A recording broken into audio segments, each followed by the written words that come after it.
The history of the central processing unit is not just a timeline of hardware releases. It is a narrative of ambition, failure, and the relentless pursuit of perfection. For decades, the rivalry between Intel and advanced micro devices has dictated the pace of human progress.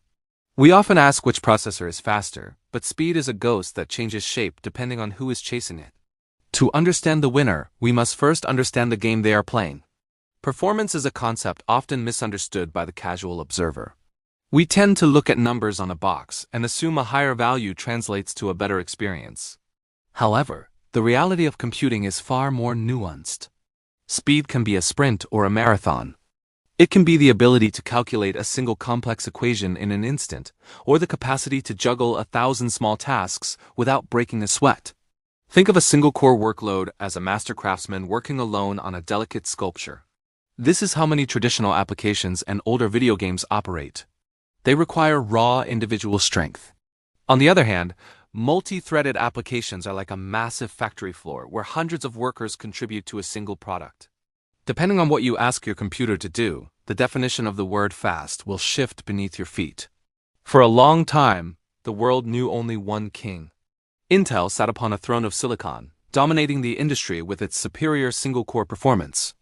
Their processors were the gold standard for high clock speeds. Every instruction per clock was polished to perfection. This made them the undisputed choice for gamers who demanded the highest frame rates in every digital world they inhabited. During those years, if you were an architect or a graphic designer, you likely relied on Intel. Their chips were built for the immediate, the sharp, and the responsive.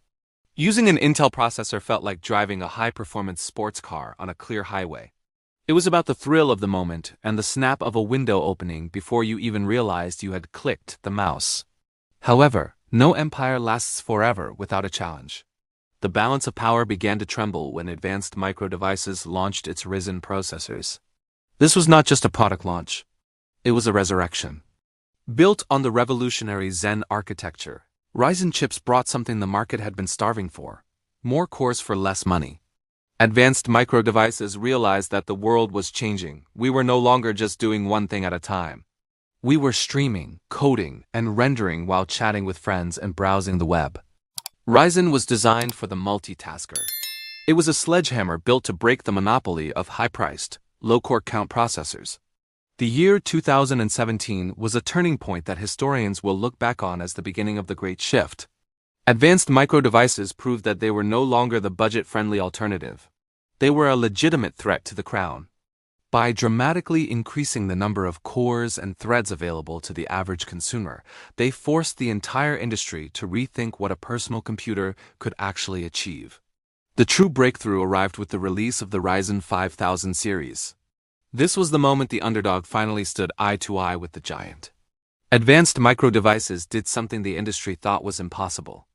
They maintained their massive advantage in multi-threaded workloads while simultaneously catching up to Intel in single-core performance. For the first time in over a decade, the choice was no longer obvious. You could have the multitasking power of a workstation and the gaming performance of a flagship rig in a single chip. It was a triumph of engineering that sent shockwaves through the tech world. It forced everyone to realize that the gap between the two companies had finally closed. Intel, however, did not stay quiet for long. They are a company built on the foundation of resilience and engineering might. They responded with their 12th generation processors, utilizing what they called the Alder Lake architecture. This was a radical departure from everything that had come before. They introduced a hybrid design, combining high-performance cores with efficiency cores. Imagine a team where the strongest athletes handle the heavy lifting while the most efficient workers manage the background logistics. This hybrid approach allowed Intel to regain its footing in the benchmarks. It created a processor that could be incredibly powerful when needed, but remarkably intelligent during quiet moments. This was Intel's way of saying that they were still the masters of innovation. In the modern era, the race has become a relentless pursuit of the absolute limit. We now see chips like the Intel Core i9-14900K and the Advanced Micro Devices, Ryzen 9 7950X. These are not just processors. They are the pinnacle of human achievement in microelectronics. Each one wins different battles on different days. One day, a benchmark will show Intel leading in a specific high-resolution game. The next day, a software update will show advanced micro devices crushing a video rendering task in record time.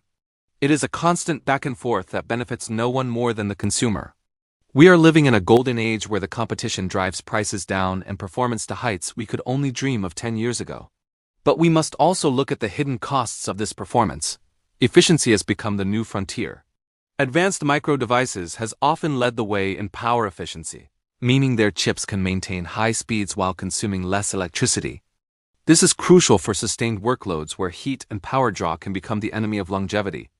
Intel, conversely, often chooses the path of peak clock speeds. They push their silicon to the absolute edge to ensure the lowest possible latency. For a competitive gamer, every millisecond counts. In that world, the heat and the power are simply the price you pay for the ultimate competitive edge. It is a trade-off between the elegance of efficiency and the raw force of peak power. The differences extend beyond the chips themselves and into the very motherboards they inhabit. Intel has a history of introducing new sockets more frequently. This often means that when you want to upgrade your CPU, you must also replace your motherboard. It is a cycle that requires more planning and a larger budget for the long-term builder. Advanced micro devices took a different path with their AM4 platform. They promised years of compatibility, allowing users to keep the same motherboard through multiple generations of processor upgrades. This philosophy earned them a loyal following among those who value sustainability and long-term value. It reminds us that technology is not just about the speed of today, but the support of tomorrow. So how does one choose in a world of equal giants? The truth is that there is no universal winner, and perhaps that is the greatest victory of all. If your life revolves around the highest possible frame rates in the most demanding games, Intel often holds that slight, razor-thin edge. If your day is defined by 4K video editing, 3D modeling, or heavy multitasking, advanced micro devices typically offers the better balance of efficiency and power. Your choice of a processor is a reflection of your priorities. It is a decision about what you value most, the peak of a sprint or the endurance of a marathon. This rivalry teaches us that competition is the only true engine of progress. Without the threat of the other, neither company would have pushed the boundaries of what is possible. As we look at the history of these two companies, we see a mirror of our own lives. We are all in a constant state of competition, whether with others or with ourselves. We strive to be faster, more efficient, and more capable. But the lesson here is that being the best doesn't mean being the best at everything. It means knowing what your specific purpose is and excelling in that space. When you look at your computer, don't just see a tool. See the culmination of billions of dollars in research and the life work of thousands of engineers. Understand that the friction between these two companies is what allows you to create, communicate, and explore. In your own life, do not fear competition. It is the fire that tempers the steel. Ask yourself today, in the tasks you perform and the goals you set, are you focusing on the right kind of speed? Are you trying to do everything at once, or are you honing the one skill that will set you apart? True power is not just about capacity. It is about the wisdom to use that capacity in the right direction. I hope this journey through the world of silicon has given you a new perspective on the machines we often take for granted. May your decisions be informed and may your path forward be as fast as the processors we have discussed today. Do not forget to subscribe and stay tuned for more stories from the heart of the digital world. What do you value more in your life? The peak performance of a single moment or the steady efficiency of a long journey? Let us know in the comments below.